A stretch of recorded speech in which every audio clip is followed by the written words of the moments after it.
কলকাতার এখনো সুযোগ আছে প্লে অফে যাওয়ার। কলকাতার এখনো সুযোগ আছে টপ ফোরে যাওয়ার মধ্যে এবং কলকাতার এখনো সুযোগ আছে 2026 আইপিএল এ চ্যাম্পিয়ন হওয়ার। কলকাতা কয়েকটা চেঞ্জেস করলে 2026 আইপিএল এ কোয়ালিফাই করবে এবং চ্যাম্পিয়নও হয়ে দেখাতে পারে। কলকাতা যদি এই বিষয়গুলো লক্ষ্য করে তাহলে 2026 আইপিএল এ তারা কোয়ালিফাই করে চ্যাম্পিয়ন হয়ে যেতে পারে। তো কলকাতা কোন কোন বিষয়গুলো চেঞ্জেস করলে এবং লক্ষ্য করলে তারা কোয়ালিফাই এবং চ্যাম্পিয়ন হবে সেটাই আজকের ভিডিওতে আলোচনা করব। তো কলকাতার মেন এক নাম্বার চেঞ্জ করতে হবে তাদের ক্যাপ্টেন আজিমকে রাহানেকে। তাদের আজিমকে রাহানে ক্যাপ্টেন্সি একদম করতে পারছে না, বেকার ক্যাপ্টেন্সি করছে আজিমকে রাহানে। সব থেকে প্রথমে চেঞ্জেস করতে হবে ক্যাপ্টেন আজিমকে রাহানে। ক্যাপ্টেনকে সরানো অনেকই ডিপ, অনেক কঠিন কাজ, কিন্তু তাকে যে কোনো মূল্যে হোক ক্যাপ্টেন চেঞ্জ করতে হবে আজিমকে রাহানেকে।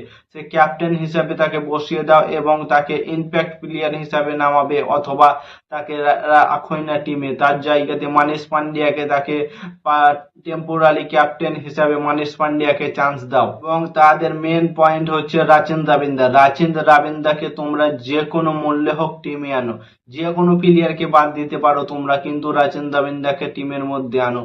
তোমরা যদি রোমেন পাওয়েলকে বসিয়ে দাও, কারণ রোমেন পাওয়েল ব্যাটিং এ ঠিকঠাক ভাবে ইফেক্ট দিচ্ছে এবং দুর্দান্ত মেজাজে ব্যাটিং করছে, কিন্তু রোমেন পাওয়েল অলরাউন্ডার প্লেয়ার, কিন্তু সে বল করছে না। রোমেন পাওয়েল যদি বল না করে তার থেকে বেস্ট অপশন হবে রাচিন রাবিন্দা, কারণ রাচিন রাবিন্দা রোমেন পাওয়েলের থেকে দুর্দান্ত মেজাজে ব্যাটিং করতে পারে। এবং বোলিং এর কথা তো তোমরা সবাই জানো, কারণ টি-20 ওয়ার্ল্ড কাপে কত সুন্দর বল করেছিল তোমরা জানো। প্রত্যেকটা ম্যাচে প্রায় উইকেট পেয়েছিল, একটা ম্যাচে 4টা উইকেট পেয়েছে, নজর খারাপ অফেন্স করেছিল সেই রাচিন রাবিন্দা।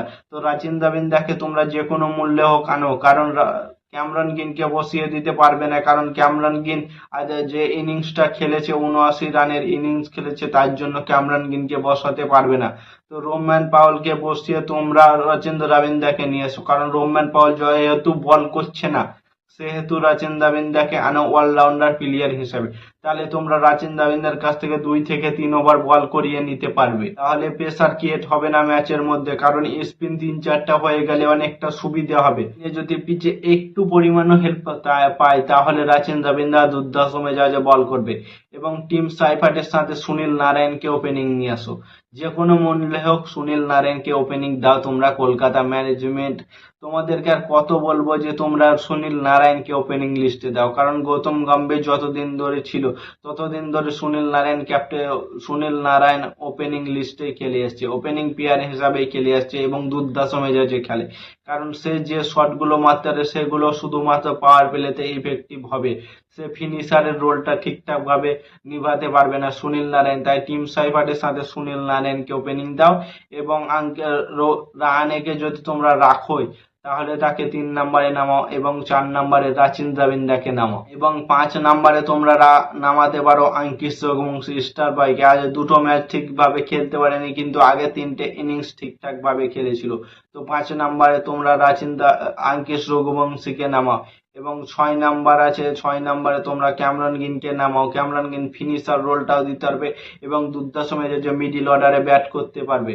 এবং 7 নম্বরে রিঙ্কু সিংকে চেঞ্জ করে তেজস্বী সিং দাহিয়াকে নিয়ে এসো এবং 8 নম্বরে থাকবে অনুকূল রয় এবং 9 নম্বরে থাকবে রমনদীপ সিং এবং 10 নম্বরে থাকবে বরুণ চক্রবর্তী এবং 11 নম্বরে থাকবে কার্তিক চৌধুরী এবং ইম্প্যাক্ট প্লেয়ার হিসাবে বৈভব অরোরা, উমরান মাল্লিক, সৌরভ দুবে, যে কোনো একটা প্লেয়ারকে তোমরা ইম্প্যাক্ট প্লেয়ার হিসাবে আনতে পারো, অথবা ব্যাটিং এর যদি দরকার পড়ে তো ব্যাটিং এর জন্য রিঙ্কু সিংকে আনতে পারো অথবা রাহুল ত্রিপাঠীকে আনতে পারো।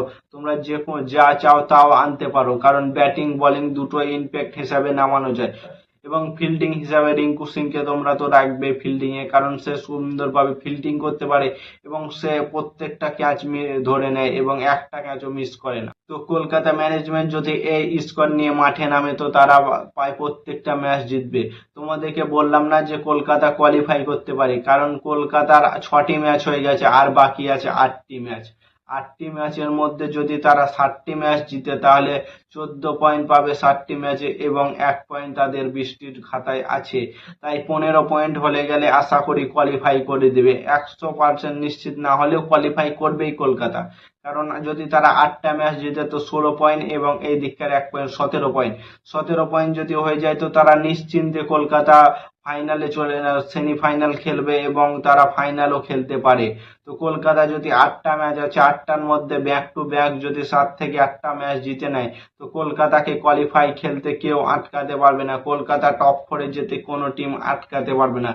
কিন্তু কলকাতাকে প্রত্যেকটা ম্যাচ জিততে হবে। এখন কঠিন হয়ে গেছে, ডু ও ডাই ও ম্যাচ হবে প্রত্যেকটা ম্যাচ, কারণ কলকাতাকে এখন প্রত্যেকটা ম্যাচ খেলতে হবে এবং তাদের ভাগ্যও সাথ দিতে হবে অনেকটা, এবং প্রত্যেকটা ব্যাটিংকে দুর্ধর্ষ মেজাজে ব্যাটিং করতে হবে এবং বোলিং লাইন আপে ব্যাক আসতে হবে সুনীল নারায়ণ এবং বরুণ চক্রবর্তীকে, এবং মিস্টার স্পিন আসতে পারে সুনীল নারায়ণ আর বরুণ চক্রবর্তীর, এবং দুর্ধর্ষ মেজাজে তাদের বল করতে হবে। উমরান মাল্লিককে চান্স দিতে হবে ইন্ডিয়ার টিমের প্লেয়ার, সেই উমরান মাল্লিক ঝড়ের গতিতে বল করতে পারে, সেই উমরান মাল্লিককে কলকাতাকে চান্স দিতেই হবে। তো কলকাতা যদি এইগুলো চেঞ্জেস করে মাঠে নামায় তো কলকাতাকে কেউ আটকাতে পারবে না।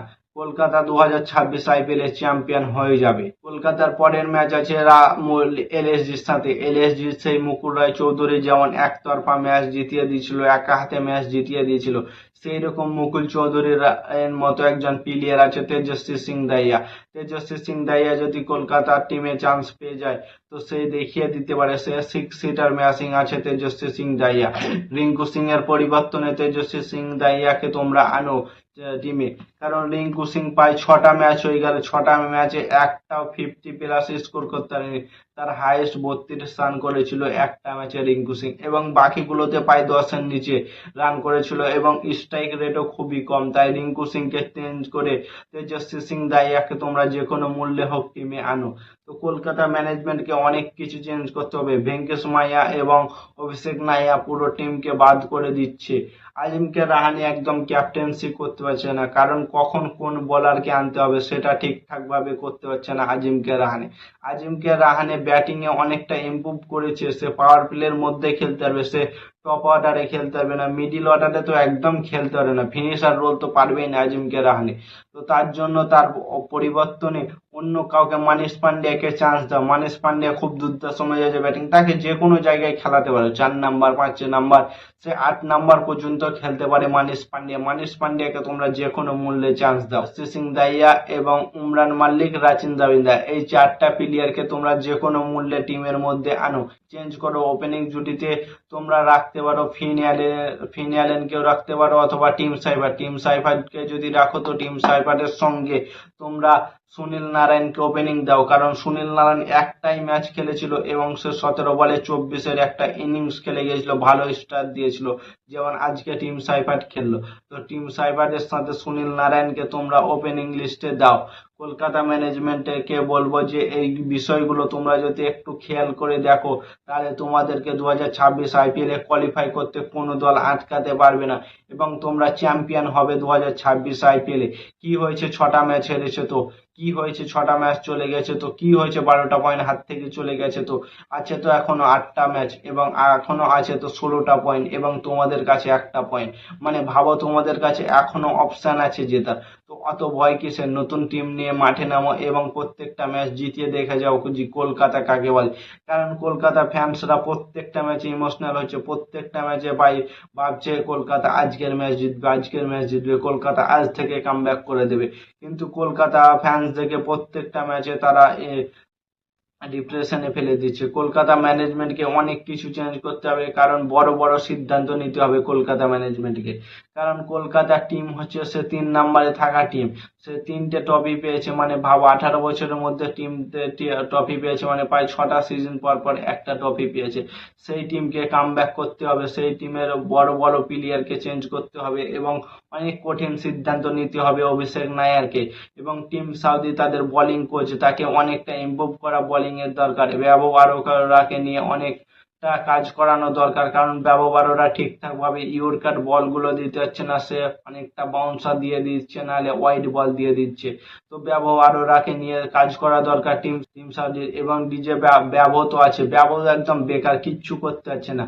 তো অভিষেক নায়ারকে অনেক কিছু সিদ্ধান্ত নিতে হবে এবং কলকাতা ম্যানেজমেন্টকে যদি জিতাতে হয় প্রত্যেকটা ম্যাচ, তো এই 5টি প্লেয়ারের কথা বললাম, এই 5টি প্লেয়ারকে যে কোনো মূল্যে হোক কলকাতা চেঞ্জ করা উচিত। তো কলকাতা কি পরের ম্যাচে অন্য কোনো কলকাতা যদি পরের ম্যাচে এই স্কোয়াড নিয়ে মাঠে নামে তো কলকাতাকে ম্যাচ জিততে আটকাতে পারবে না। তো আশা করি কলকাতা পরের ম্যাচ থেকে এইগুলো চেঞ্জ করে মাঠে নামবে এবং 2026 আইপিএলে কলকাতা কোয়ালিফাই করে দেখাবে এবং টপ 4-এ গিয়ে কলকাতা পায় চ্যাম্পিয়ন হয়েও দেখাতে পারে। আমার মনে হয় কলকাতা যদি টপ 4-এ যায় তো কলকাতা চ্যাম্পিয়ন হওয়াতে কেউ আটকাতে পারবে না। কলকাতা যতবারই সেমিফাইনাল ফাইনালে গিয়েছে ততবারই তারা চ্যাম্পিয়ন হয়েছে। তো কলকাতা ম্যানেজমেন্টের এই সবগুলো বিষয় দেখা উচিত। তো তোমরা কোন দল নিয়ে কলকাতা নাইট রাইডার্স মাঠে নামলে তোমরা খুশি হবে কমেন্ট করে জানাও। আর নতুন কোনো আইপিএল ভিডিও দেখতে হলে চ্যানেলটাকে সাবস্ক্রাইব এবং ফলো করে দাও। ততক্ষণের জন্য টাটা বাই বাই।